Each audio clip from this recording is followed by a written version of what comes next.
Hi, my name is Victor Green and I'm an applicant for the candidacy for the Conservative Party of Canada in the riding of Windsor-Tecumseh-Lakeshore in the province of Ontario.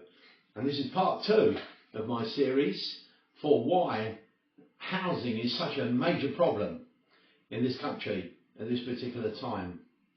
The first thing I want to talk about is the appropriation of land, because nothing can be built unless you've got the land to build it on in the first place.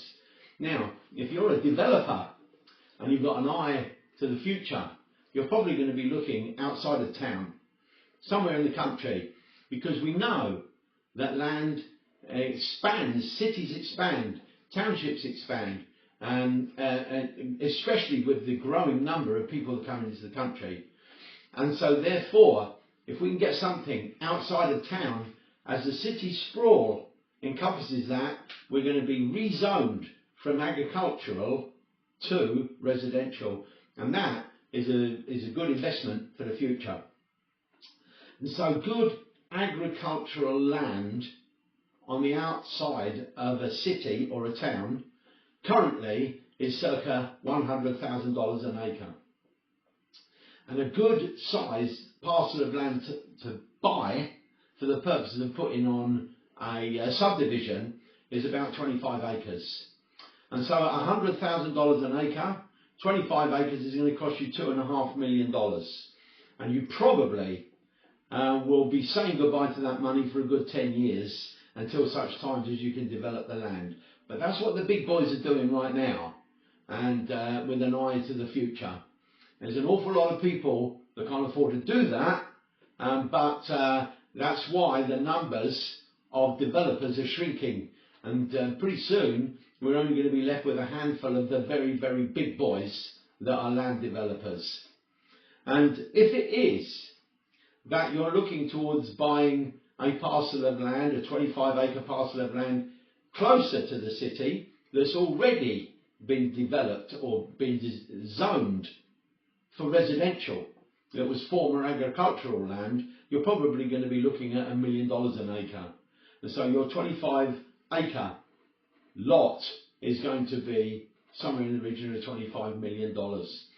And you're going to need that capital, most of it yourself, because the bank will probably lend you no more than about 50% of it, if you're lucky, and then without personal guarantees. And so therefore, it is almost impossible for a good, talented builder to make that leap from being a good builder into a property developer. Those days, I think, are over. You know, those days are in the history for dad, granddad and great-granddad could quite easily make the jump from builder to developer, but not so much this in the modern era. And so, moving on from there, what I wanted to say was that what builders are building this day and age is, as you've probably seen them going up all over your town, all over your city, is these multi-units. And some people believe that they're an answer to a maiden's prayer to solve the housing crisis. But is that really where you want to live? We're looking at something, the rentals, a lot of them are rentals now at anything up to $2,500, $2,200 a month, even for a one-beddie. And to me, that is no life, because you know, I know that you've done everything that's been asked for you to do. You've studied hard, and you've burned the midnight oil, you've passed your exams, you've graduated, and now there's 40% of you youngsters that are starting off, absolutely have lost all hope of getting your foot on the bottom rung of the ladder of the property ownership. But don't worry, because help is on its way. With a change of government to the Conservative government, we have plans to solve this problem. So there is also an issue, and unconfirmed reports, and that is that the government, the Trudeau government, is absolutely embarrassed globally over these tent cities. There are 240 of them at the last count in Toronto alone. And we've got people now who have come to the country that are living in hotels. And the government wants to clear out these hotels and wants to clear out these tent cities. And the unconfirmed report is that they're being put into these multi-units, not all of them, selectively, one or two dotted here and there. They're coming out of the tent cities and going into these multi-units where the government is paying the rent for them. And so that's the kind of thing that we're up against. Now, what do I want for you? What does the Conservative Party want for you? Let me explain this very, very simple. I want to see you in a house on the ground. Now, your first home is never ever going to be your dream home, but it's one where some of the best memories are ever going to be created. It was for me, and it was for most people. And so, therefore, it doesn't have to be a palace to start off with. It doesn't even have to have a finished basement. You and your buddies can finish the basement off at your own leisure. It doesn't have to have a garage. It just needs a carport or even a hard stand-in. You can scrape the snow off your vehicle for a few years until you can build your own garage. But let's just get you in a house on the ground. And let's also put you in somewhere that's got a bit of a backyard. So that when you're in your backyard, you might want to perhaps grow some veggies in there. You're not going to do that in a multi-unit. Or you might want to have, you know, mum and dad or some buddies round and have a barbecue and have a few beers. Or you might want to, if you've got a small child, you want a little bit of grass that you can take the child out, teach them how to kick or catch a ball. Or even get a paddling pool and have some family fun together. That's the measure, that's the position, that's the vision that I've got for housing for this country, and it can be done. It can be done. With the political motivation, it can be done. What is Trudeau's answer to it all right now? Leasehold. Where you will own nothing and be happy. Will you? I don't think so. Because, you know, we're talking about now 30-year mortgages. Trudeau's talking about 30-year mortgages to keep the costs down.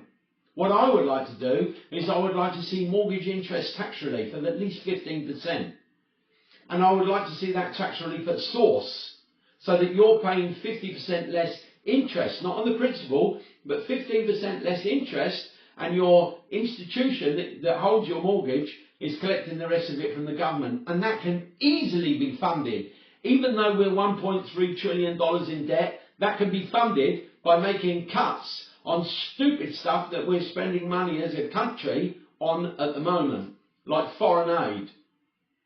And you know the other things that we're throwing money away on. The CBC being one of them at $1.4 billion a year, and the other media outlets at 700 million. That's 2 billion there before I've even started sharpening my pencil.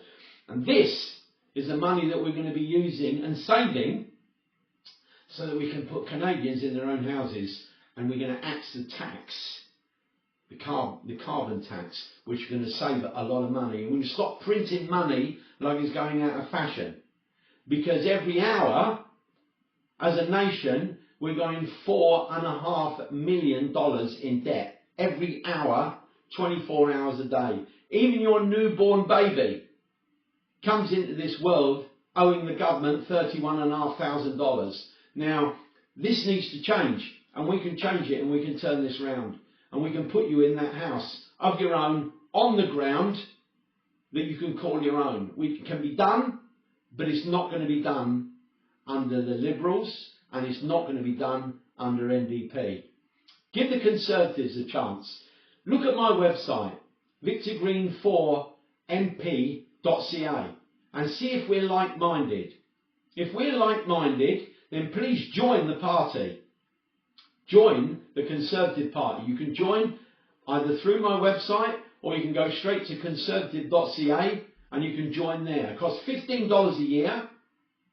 And for your $15, I want you to consider that as being an investment in the future of your country, that perhaps your father, your grandfather and his father before him fought so hard to create.